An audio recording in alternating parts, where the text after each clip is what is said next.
جب اتنی بات کی تو آپ نے فرمایا کہ بیٹے یہ بتا کہ تیرا باپ اس کے باپ ورگا ہے، کہ تیرا باپ اس کے باپ ورگا ہے، اور تیری ماں اس کی ماں ورگی ہے، تیرا بھائی اس کے بھائی ورگا ہے، تیرا چاچا اس کے چاچے ورگا ہے، تیرا نانا اس کے نانے ورگا ہے۔ جب یہ بات ہوئی تو خاموش ہو گئے، حضرت عبداللہ بن عمر خاموش ہو گئے، اور امام حسین پاک مسکراتے ہوئے گھر چلے گئے۔ جب گھر پہنچے تو آگے مولا علی پاک تشریف فرما تھے، تو آپ نے جب امام حسین پاک کو مسکراتے ہوئے دیکھا تو پوچھا کہ حسین کیا ہوا ہے؟ تو آپ نے عرض کی ابا جان کہ آج عمر پاک نے کمال ہی کر دی ہے، مجھے جو ہے میری عزت بھی بتائی ہے، اپنے بیٹے کو میرے خاندان کی جو ہے شرف اور تعریف بھی کی ہے، اور مجھے ان سے حصہ بھی زیادہ دیا ہے۔ تو آگے مولا علی پاک تھے، تو انہوں نے فرمایا کہ میں نے سن رکھا ہے رسول پاک صلی اللہ تعالی علیہ وسلم سے کہ عمر پاک جو ہیں جنت کے سورج ہیں۔ جب اتنی بات ہوئی تو کچھ دنوں کے بعد فاروق اعظم سرکار تک یہ بات پہنچی، تو آپ نے سارے معاملات وہاں پر چھوڑے اور چلتے چلتے سیدنا مولا علی پاک کے پاس آئے اور فرمایا علی میں نے ایک بات سنی ہے، من کنت مولا فہذا علی جن مولا، آپ سب کے مولا ہیں اور میرے بھی مولا ہیں، یہ بتائیں یہ جو بات آپ نے بیان کی ہے کیا یہ رسول اللہ نے بیان فرمائی ہے؟ تو آپ فرمانے لگے جی ہاں فرمائی ہے۔ تو آپ نے کاغذ قلم نکالا اور نکال کر فرمایا کہ یہاں پر مجھے لکھ دینا، آپ لکھ کر دیں مجھے کہ حضور پاک نے ایسے فرمایا ہے۔ تو مولا علی پاک نے فرمایا عمر لکھنے لکھانے کو چھوڑو، میں اور میری نسل قیامت تک آنے والی جو ہے قیامت کے دن ہم اس بات کی گواہی دیں گے کہ حضور پاک سرکار نے آپ کو جنت کا سورج فرمایا تھا۔ تو یہ شان ہے۔ تو اس کے بارے میں اعلیٰ حضرت سرکار بھی فرماتے ہیں کہ اہل نظر کی آنکھ کا تارا علی علی، اہل نظر کی آنکھ کا تارا علی علی، ڈوبے ہوئے دلوں کا سہارا۔ اللہ ماشاءاللہ بہت ہی اچھے انداز سے جو ہے قبلہ عامر صاحب نے مولا علی پاک کا واقعہ بھی سنایا اور ایک شعر بھی سنایا۔ تو ایک میں ضرور آپ کی بارگاہ میں عرض کرنا چاہتا ہوں کہ مرحب دو نیم ہے سر مقتل پڑا ہوا، مرحب دو نیم ہے سر مقتل پڑا ہوا، اٹھنے کا اب نہیں کہ یہ مارا علی کا۔ تو مرحب جب بہت ہی جو ہے نا پہلوان بن کے آیا، لیکن مولا علی سرکار نے جب ایک زور سے تلوار ماری تو اس کی ڈال بھی ٹوٹ گئی اور اس درمیان سے چیر دیا مولا علی پاک نے۔ تو حیدر کا نام ہی رکھ کر آپ کے والد نے یہ بتایا کہ حیدر کہتے ہی اسے ہیں جو دشمن کو چیر پھاڑ دیتا ہے۔ اور مرحب دو نیم ہے سر مقتل پڑا ہوا، اٹھنے کا اب نہیں کہ یہ مارا علی کا ہے۔ آپ کے بارے میں یہ آتا ہے کہ مرحب کو جو آپ نے ٹھوکر لگائی تھی نا، قیامت کے دن بھی اللہ تعالیٰ مرحب کو نہیں اٹھائے گا، قیامت کے دن بھی مرحب کو اللہ تعالیٰ نہیں اٹھائے گا، لوگوں کے سامنے یہ ظاہر کر دے گا خدا تعالیٰ کی ذات کہ یہ علی کی ضرب لگی ہوا ہے، یہ اٹھ ہی نہیں سکتا۔ اعظم یہ مغفرت کی سند ہے ہمارے پاس، اعظم یہ مغفرت کی سند ہے ہمارے پاس، ہم ہیں علی کے اور ہمارا علی علی ہے۔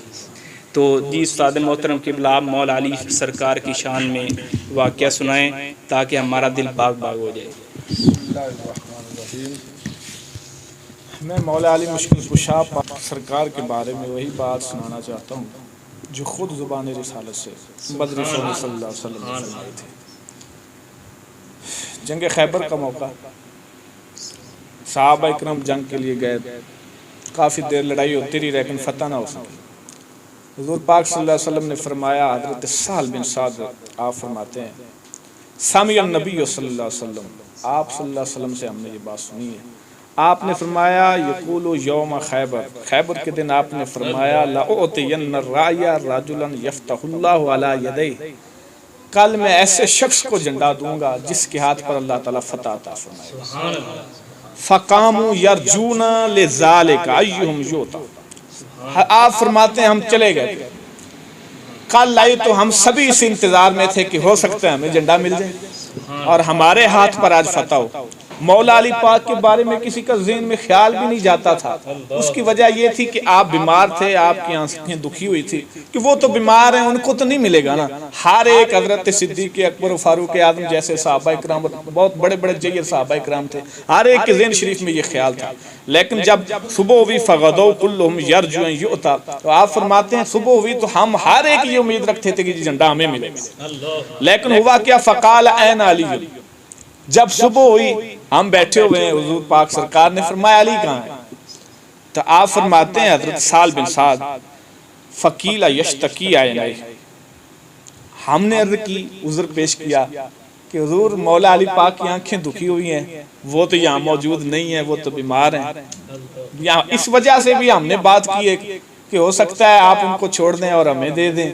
فامر النبی صلی اللہ علیہ وسلم فدعی علیہ, آپ سرکار نے فرمایا اس بات کو چھوڑو کہ علی پاک کی آنکھیں دکھی ہوئی ہیں.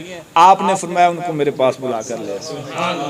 جب آپ آئے فبصق فی عینیہ, آپ صلی اللہ علیہ وسلم نے مولا علی پاک کی آنکھوں میں اپنا لعاب دان شریف لگا دیا. تو آپ فرماتے ہیں فبرا مکانہ حتی کانہ لم یکن بہ شیء. حضرت سہل بن سعد فرماتے ہیں ہم دیکھ رہے تھے کہ جب حضور نے لعاب دہن شریف لگایا تو مولا علی پاک کی اسی مقام پر آنکھیں ٹھیک ہوئی, حتیٰ اس طرح لگتا تھا گویا کہ آنکھوں کو کچھ ہے ہی نہیں, آنکھیں ٹھیک ہوگی. فقال نقاتلہم, جب آنکھیں ٹھیک ہوئی فقال نقاتلہم حتی یکونوا مثلنا, پھر حضور پاک سرکار نے جھنڈا عطا فرمایا, فرمایا جائیں علی خیبر فتح کریں. مولا علی پاک عرض کرتے ہیں حضور میں ان سے قتال کرتا رہوں گا, لڑتا رہوں گا حتیٰ کہ یہ میری طرح مسلمان ہو جائیں, یعنی آپ کا کلمہ پڑھیں اس وقت تک میں لڑوں گا. جب آپ نے یہ بات کی فقال علی رسلک حتیٰ تنزل بساطہم, آپ صلی اللہ علیہ وسلم نے فرمایا علی آرام سے رہو, آرام سے رہو, آپ ان کے سامنے جائیں. جب ان کے سامنے جانا ہے ثم ادعوہم الی الاسلام, پہلے آپ نے ان کو اسلام کی دعوت دینی ہے. وَأَخْبِرْهُمْ بِمَا يَجِبُ عَلَيْهِ, پھر بتانا ہے کہ کیا اللہ نے تم پر واجب کیا ہے. پھر فرمایا فَوَاللَّهِ أَنَّ لَأَنْ يُهْدَى بِكَ رَجُلٌ وَاحِدٌ خَيْرٌ لَكَ مِنْ حُمْرِ الْغَنَمِ مِنْ حُمْرِ النَّعَمِ. فرمایا علی تیرے لیے بہتر ہے اگر ایک شخص نے بھی تیرے ہاتھ پر کلمہ پڑھ لیا, سرخ اونٹوں کے صدقہ سے تیرے لیے بہتر ہے. یہ مولا علی پاک کی شان میں حضور نے بیان فرمایا, اور یہ بخاری شریف میں 2942 حدیث نمبر اور 3009 حدیث نمبر اور 3701 حدیث نمبر اور 4210 حدیث نمبر, اور مسلم شریف میں 6220 22 23 24 یہ سبھی یہی روایتیں ہیں. مسند احمد ابن حنبل میں 22872 اور صحیح ابن حبان میں 6932 اور السنن الکبریٰ للنسائی میں 8149, السنن الکبریٰ للبہقی میں 8009, المعجم الکبیر للطبرانی میں 5818 روایت نمبر, اور مسند ابو یعلا میں 354, مصنف عبد الرزاق میں 9637 اور مصنف ابن ابی شیبہ میں 32096 اور المستدرک للحاکم میں 5844. یہ تمام نے مولا علی پاک کی شان میں یہ روایت نقل کی ہے. سبحان اللہ, ماشاءاللہ. تو جی دوستو, مولا علی پاک کے متعلق ہم نے کلام کیا کہ مولا علی پاک کی کیا شان ہے, تو واقعات کے ساتھ آپ کو بتایا اور روایات کی روشنی میں بھی بتایا کہ مولا علی پاک کی کیا شان ہے. تو اسی وجہ سے ہم کہتے ہیں عظمت آل نبی بھول نہ جانا لوگو, عظمت آل نبی بھول نہ جانا لوگو, دیکھنا غیر کی باتوں میں نہ آنا لوگو. السلام علیکم ورحمۃ اللہ وبرکاتہ.